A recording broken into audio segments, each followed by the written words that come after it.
भगवान है मगर फिर भी अनजान है। ये तो सच है कि भगवान है मगर फिर भी अनजान है। धरती पे रूप माँ बाप का उस विधाता की पहचान है। ये तो सच है कि भगवान है।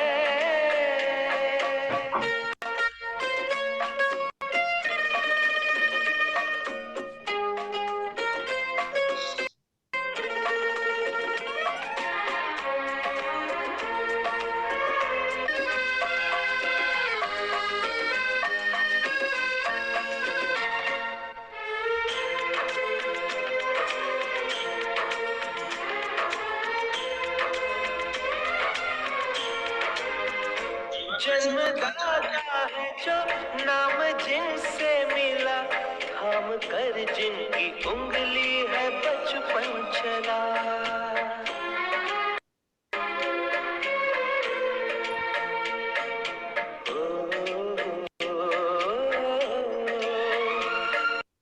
कांधे पर बैठ के जिनके देखा जहां, ज्ञान जिनसे मिला क्या बुरा क्या भला। इतने उपकार है क्या कहे, ये बताना ना आसान है। धरती पे रूप माँ बाप का उस विधाता की पहचान है। ये तो सच है कि भगवान है।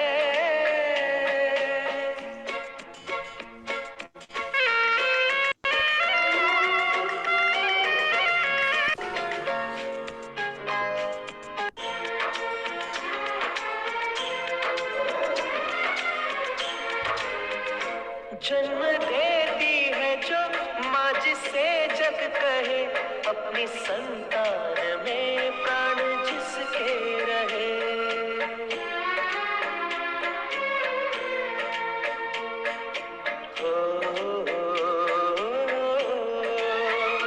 लोरियां होठों पर सपने बुनती नजर, नींद जो वार दे हंस के हर दुख सहे।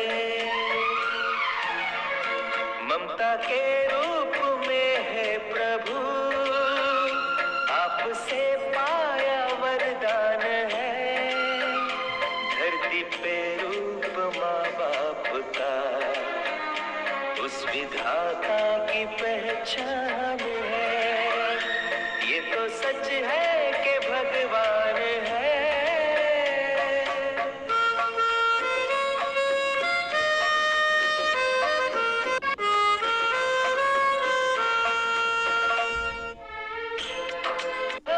आज होकर जब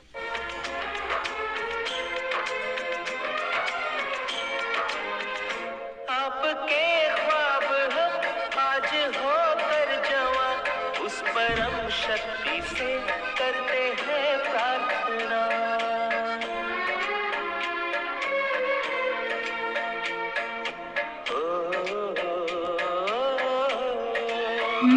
इनकी छाया रहे रहती दुनिया तलक, एक पल रह सके हम न जिनके बिना। आप दोनों सलामत रहे, सबके दिल में ये अरमान है। धरती पे रूप माँ बाप का। सम्मान कैसे कर रहे हैं हमारे जो छोटे छोटे बच्चे हैं, एक डेमोक्रेसी वीडियो प्रस्तुत किए थे। तो बच्चों, आज आप लोग के द्वारा भी मातृ पितृ जो सम्मान रखा गया है, और आप लोग उस समय माता पिता का सम्मान करेंगे। तो कैसे करेंगे, यह वीडियो के माध्यम से दिखाया गया।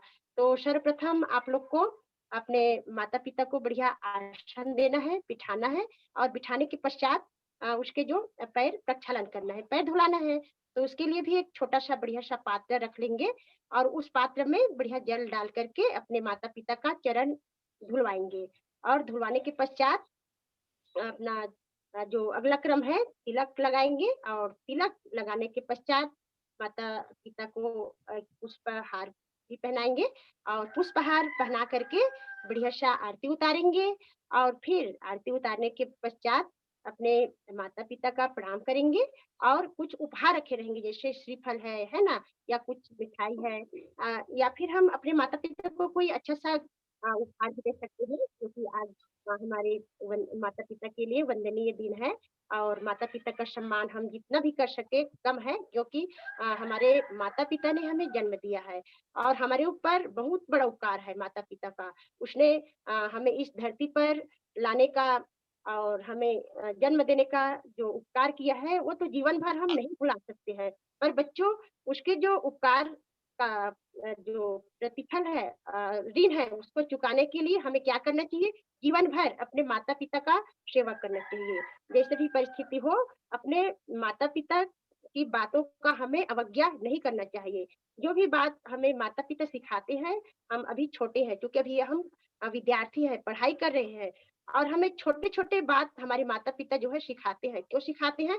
क्योंकि हमारे जो बच्चे हैं वो संस्कारवान बने, अच्छा बने, कर्मनिष्ठ बने, आलसी ना बने। इसलिए घर की जो छोटे-छोटे बात है, उसको हमें हमारे माता-पिता जो है सिखाते हैं और हम हैं उसको मानते नहीं हैं, है ना? तो मानते नहीं हैं तो फिर हमारे माता-पिता भी हमसे नाराज़ हो जाते हैं, है ना? और नाराज़ होते हैं तो हमें कुछ सिखाने का प्रयत्न नहीं करते हैं। तो माता-पिता अपने बच्चों को चाहते हैं कि वो महान बने, है ना? और आगे बढ़े, इसलिए हमें छोटी-छोटी बात सिखाते हैं बच्चों और हम सभी अपने माता-पिता के सेवक बने। एक छोटी-सी कहानी मैं सुनाना चाहूँगी आप लोग को। आप लोग जानते हैं श्रवण कुमार को?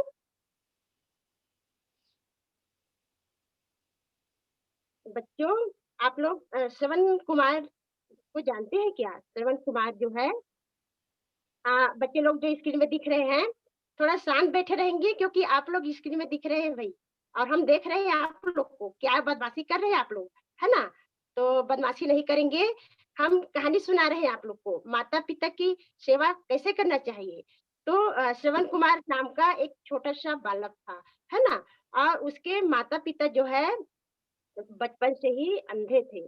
उसको दोनों को कुछ भी दिखाई नहीं देता था और श्रवण कुमार जो है धीरे-धीरे, धीरे-धीरे बढ़ता गया, बहुत परेशानी से बढ़े और बढ़ने के पश्चात जो है बच्चों वो बालक जो है अपने माता-पिता की सेवा में लग गया और सेवा करते-करते, करते-करते वो बड़ा-सा हुआ। उसका शादी भी हुआ, है ना? और शादी होके जो उसकी पत्नी भी आई थी घर में, वो थोड़ा दुष्ट स्वभाव की थी। वो माता उसके माता-पिता की सेवा करना नहीं चाहती थी। फिर भी श्रवण कुमार जो है बाहर भी काम करते थे परिवार चलाने के लिए और काम करने के पश्चात अपने माता-पिता को स्नान करवाते थे क्योंकि दोनों आँख से अंधे थे, है ना? तो अपना निजी जो काम है वो स्वयं नहीं कर सकते थे, इसलिए उसको नहलाते थे, कपड़ा पहनाते थे, है ना? भोजन करवाते थे। इस तरह से अपने माता-पिता की पूरा देख-रेख भी कौन करता था? श्रवण कुमार और इस तरह से श्रवण कुमार जो है एक अपने माता-पिता का भक्त कहलाते थे, है ना? और फिर क्या हुआ बच्चों कि जब आगे हुई उसके माता-पिता बहुत ही बूढ़े हो गए तो कहा कि बेटा हमें तीर्थ यात्रा करवा लाओ, है ना? और फिर तीर्थ यात्रा करवाने के लिए उसको किसमें ले जाते हैं पता है आप लोग को?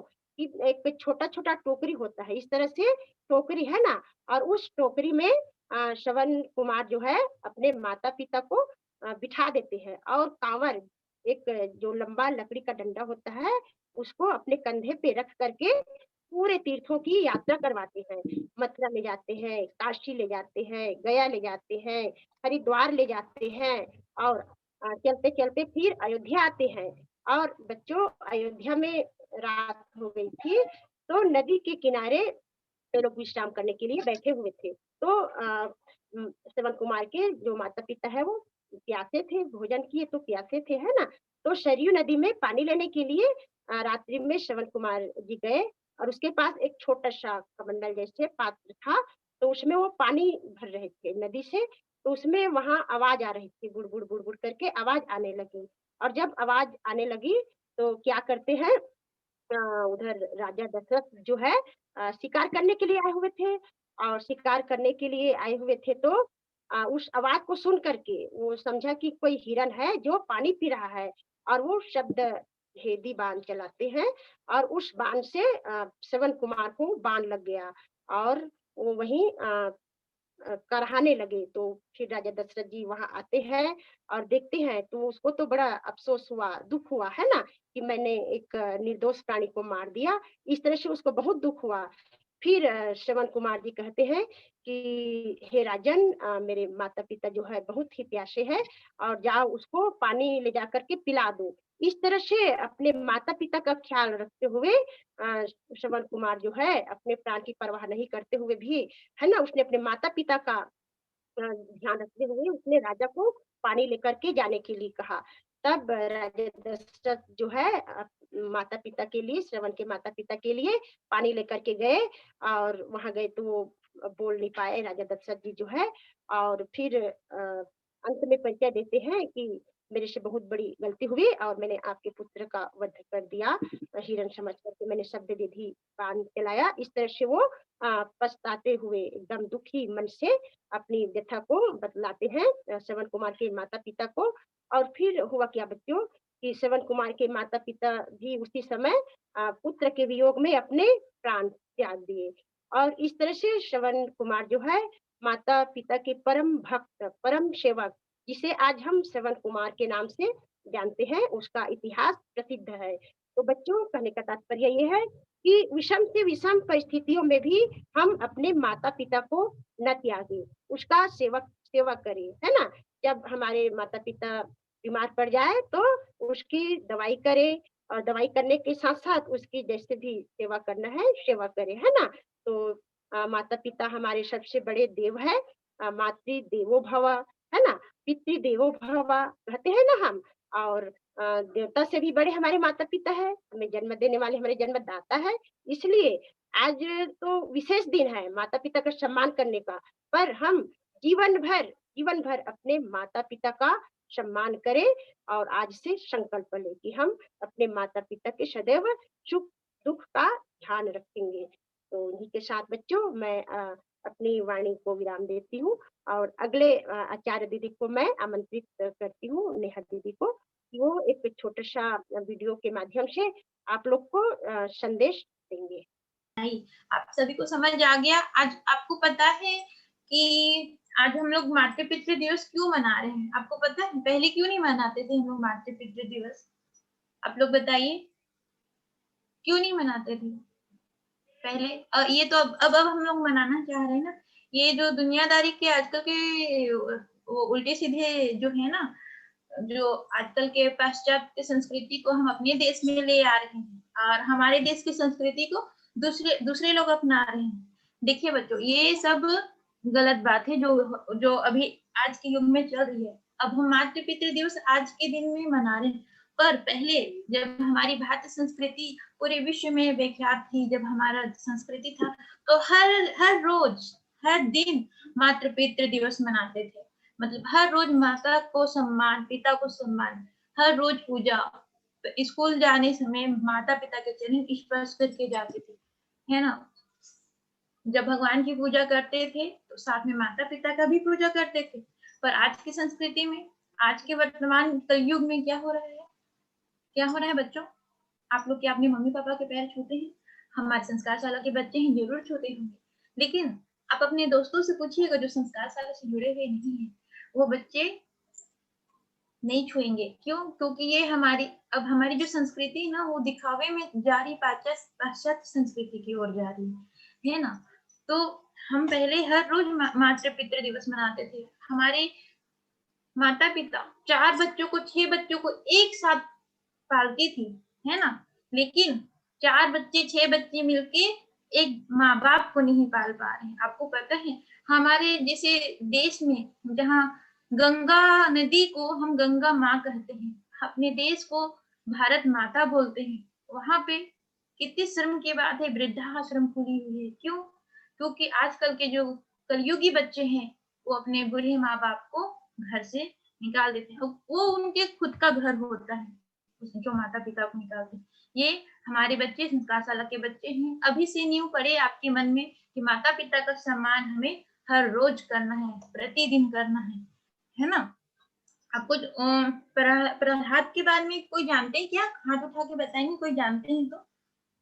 हाँ, चलिए।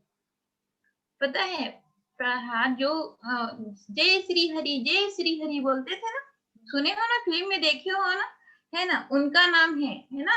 वो क्या करते थे आपको पता है? वो उनका कुल क्या था? उनका कि मैं मना था। अच्छा, गुड गुड। तो उनका जो जन्म हुआ था वो राक्षस के कुल में पैदा हुए थे, और उनके जो पिताश्री थे वो उस समय के अपने आप को भगवान का कहते थे, लेकिन उनका बच्चा क्या बोलता था? जय श्री हरि, जय श्री हरि। लेकिन उनके पापा क्या किए? उनको क्योंकि वो राक्षस थे और वो देवता की पूजा करते थे उनका बेटा, तो उनसे नाराज रहते थे अपने पुत्र से। लेकिन भी प्रहलाद जी ने अपने पिता को पिताश्री और पिताजी से ही संबोधित किया। आपको पता है हमारे देश की संस्कृति, जहाँ हम सुबह उठते हैं, रात हो जाती है, अपने माता पिता की सेवा में। श्रवण कुमार के बारे में हमारी दीदी जी ने बताया, कितनी बड़ी बात है। और राम जी के बारे में तो जानते हैं ना, सिर्फ पिताजी के कहने मात्र से, है ना, कि आप राजपाट छोड़ के वनवास को चले जाओ, तो वो वनवास को चले जाते हैं। अब पत्नी धर्म निभाने के लिए सीता जी भी साथ में चली जाती हैं, और भाई धर्म, है ना, लक्ष्मण जी भी जाते हैं। आप उर्मिला जी का नाम सुने? उर्मिला माता का कौन है? लक्ष्मण जी की पत्नी है।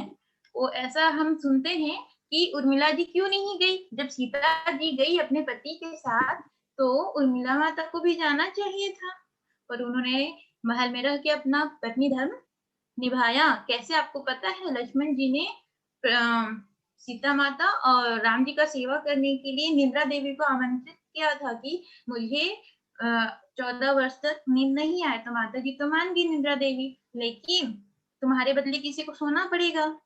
तो लक्ष्मण जी बोले कि मेरे बदला मेरी धर्मपत्नी को सोने के लिए वो आशीर्वाद दे दीजिए, ऐसे करके। तो 14 वर्ष तक लक्ष्मण जी ने सोया नहीं, है ना? तो यहाँ पे ये मतलब है बच्चों कि हमारे देश की संस्कृति जहाँ भाई भाई को मार देते हैं, है ना? अब हमारे देश में, है ना, क्या है, हम एक दूसरे को सम्मान देते हैं, बहुत अच्छी बात है, बहुत अच्छी बात है। लेकिन कुछ बोल दिए, कुछ हो गया तो नाराज हो जाते हैं, गुस्सा हो जाते हैं। तो हमें ऐसा नहीं करना है। करेंगे क्या हमारे बच्चे? नहीं करेंगे ना? गुड। तो बच्चों, उस वीडियो में मुझे यही दिखाना था आप लोग को कि जो श्रवण कुमार जी हैं, जो दीदी ने कहानी सुनाया, राम जी हैं, जिन्होंने अपने पिता के कहने पे अपना राजपाट को त्याग दिया, है ना? उसी प्रकार से हमारे बच्चे, जो हमारे संस्कारशाला के बच्चे हैं, ये कहानी को सुने और बाहर सुनाए, है ना? और बाहर में जाके और अपने घर में ये नियम लागू करे कि जो आपके मम्मी पापा बोले, जब पढ़ना है पढ़िए, खेलने का टाइम है तो खेलिए, अपने मम्मी पापा से बहस नहीं कीजिए। आज आपको भले उनकी बातें बुरी लगेंगी, पक्का बुरी लगेंगी, लेकिन आगे चल के आपको पता चलेगा कि इसके पीछे मम्मी पापा हमारा भला ही चाहते थे। ठीक है बच्चों? अब आगे चलते हैं। ये रोज डे, प्रपोज डे, जो हम आजकल के पाश्चात्य संस्कृति के बारे में मानते हैं, ये हमारी संस्कृति का हिस्सा है क्या? नहीं है ना? है क्या? बताओ आप लोग। नहीं है तो आप मनाओ, अब अपनी मम्मी को रोज दो, हो ना? हम फादर्स डे मना रहे हैं ना, मना रहे, मातृ पितृ दिवस मना रहे हैं। हम जो होता है हम सब करेंगे, लेकिन अपने माता पिता से बढ़कर के हमें दुनिया में कोई प्यार नहीं करेगा, ठीक है? और हमें भी उनसे ही उतना ही प्रेम करना चाहिए, ठीक है? जब हम कोई क्लास या बाहर जाते हैं या कुछ हो जाता है, तो गुड मॉर्निंग विश करते हैं, है ना? सुबह गुड मॉर्निंग, तो आप क्या बोलेंगे? हमारी संस्कृति को वापस लाना है ना, तो क्या बोलेंगे? जय श्री राम, जय राम, जय माता दी, ऐसे करके प्रारंभ करेंगे, है ना? हमारे आजकल आज के आप बच्चे हैं, है ना? हमारी संस्कृति को पुनः हमें अपने देश में लेके आना है, ठीक है? आगे मैं प्रणीता दीदी को बुलाना चाहूंगी कि पूजा के बारे में विस्तार से बताएंगी, उसके पश्चात शांति बात करेंगे। धन्यवाद नेहा दीदी। यहाँ से उपस्थित सभी आचार्यों और मेरे प्यारे छोटे बच्चों को प्यार भरा प्रणाम। तो बच्चों, आप मुझे एक सवाल का जवाब बताइए कि आपने पृथ्वी को देखे कि कितनी बड़ी है पृथ्वी, ये तो जानते होंगे, है ना? खूब बड़ी है हमारी पृथ्वी। और पृथ्वी से ऊपर जब हम देखते हैं तो क्या दिखता है हमें? आकाश, है ना? आकाश भी कितना विशाल है, जहां तक नजर जाती है हमको कितना बड़ा ऊपर आकाश ही आकाश दिखता है, नीचे जहां तक नजर जाती है हमें धरती धरती दिखती है। किंतु बच्चों, हम हमारी जो धरती माता है ना, और पिता क्या है? आकाश है। वैसे ही हमारी जो माता, हमारी जननी है ना, हमारी, जिनको हम अभी कहते हैं मम्मी, ये सब कौन बोलते थे? वेस्टर्न कल्चर वाले बोलते हैं मम्मी, है ना? हमको तो बोलना चाहिए माँ। कितना प्यारा लगता है शब्द माँ, है ना? तो हमारी जो माँ है वो धरती से भी ज्यादा बड़ी है हमारी माँ, है ना? दिखने में तो नहीं, लेकिन अगर हम भाव करें कि हमारी माता की महानता कितनी है, तो धरती से, इसका मैं संस्कृत में आप लोगों को एक श्लोक बताती हूँ बच्चों। माता गुरुतर भूमेह खात पिच्चोतर तथा, मतलब कि माता जो है वह, माता का जो गौरव होता है ना? गौरव मतलब कि शान, माता की, हमारी माँ की शान कैसी है? पृथ्वी से भी अधिक। और पिता का जो है पिता जो हमारे हैं वो आकाश से भी श्रेष्ठ है ना? तो बच्चों, आज के ये मातृ पितृ पूजन दिवस के अवसर पर मैं आप लोगों को एक छोटा सा पूजा का क्रम समझाती हूँ। और जो बच्चे जो क्रम करना चाहते हैं अभी उसकी सामग्री और पूजन क्रम को नोट करते चलेंगे। और अगर हो तो आप मन ही मन इसकी 2 बजे तक की प्रैक्टिस कर लीजिए, क्योंकि 2 बजे से हम पूजा करने वाले हैं यहाँ पे, है ना? तो सभी बच्चे अपनी तैयारी के साथ में उपस्थित हो जाएंगे। सर्वप्रथम है पाँव प्रक्षालन करना, है ना? पाद प्रक्षालन, जिसको हम लोग छत्तीसगढ़ी में क्या होते हैं? पाँव पखारना, है ना? तो पाँव पखारने के लिए क्या क्या चाहिए होगा हमको? घर में जो पानी पीते एक छोटा सा लोटा है, एक लोटा में अच्छा साफ पानी भर कर ले आइए। और पाँव धुलाना है तो नीचे थाली रखना पड़ेगा ना पाँव धुलाने के लिए। एक थाली, एक लोटा का जल, है ना?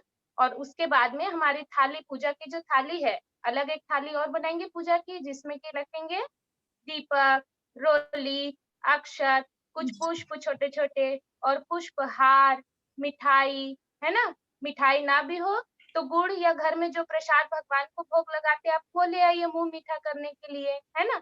और इसके साथ में जिनके पास में पुष्पहार उपलब्ध हो वो पुष्पहार दें, अन्यथा कोई पुष्प का गुच्छा आप अपने हाथ से सुंदर सा बुके बना लीजिए। आपकी कला का भी प्रदर्शन हो जाएगा और हमारा काम भी बन जाएगा और पैसा भी नहीं लगने वाला ज्यादा, है ना? तो कम बजट में हमको काम करना, निपटाना चाहिए बच्चों। तो ये क्रम मैंने आप लोगों को बताया, जिसको फिर से एक बार दोहरा दूं क्या? फिर से एक बार बता दूं? जी प्रेरणा, आप कुछ कह रही हैं क्या? दीदी प्रेरणा कुछ बोल रही शायद। नहीं, नहीं बोल रही अच्छा, दीदी। रुक्मणी ठीक है। तो दीदी पाँव और पखार, सरिता दीदी बताए हैं, है ना दीदी? जी और समय को देखिए, देखते हुए करना है ना, क्योंकि 2 बजे हाँ। फिर तो तुरंत। सभी बच्चे जो है ना अभी अपना जो ये सब पार्टिसिपेट तो हमको कंपलसरी है बेटा, हर किसी को करना है, जो नहीं सबको करना है। हाँ, वेरी गुड प्रज्ञा गुप्ता, है ना? आपको भी करना है। आप सभी बच्चे 2 बजे अपनी उपस्थिति, है ना, तैयारी के साथ अपनी उपस्थिति रखिएगा। तो हम सभी 2 बजे पुनः मिलते हैं और अपनी तैयारी कर लीजिएगा बच्चों। इसी के साथ आपको मातृ पितृ पूजन दिवस की एक बार पुनः शुभकामनाएं। अपने माता पिता को भी हमारी ओर से शुभकामनाएं दीजिए और बाद में हम तो उनसे साक्षात मिलेंगे ही, है ना? तो बोलिए भारत माता की जय जय। वंदे मातरम। मातरम। भारतीय संस्कृति की, जय।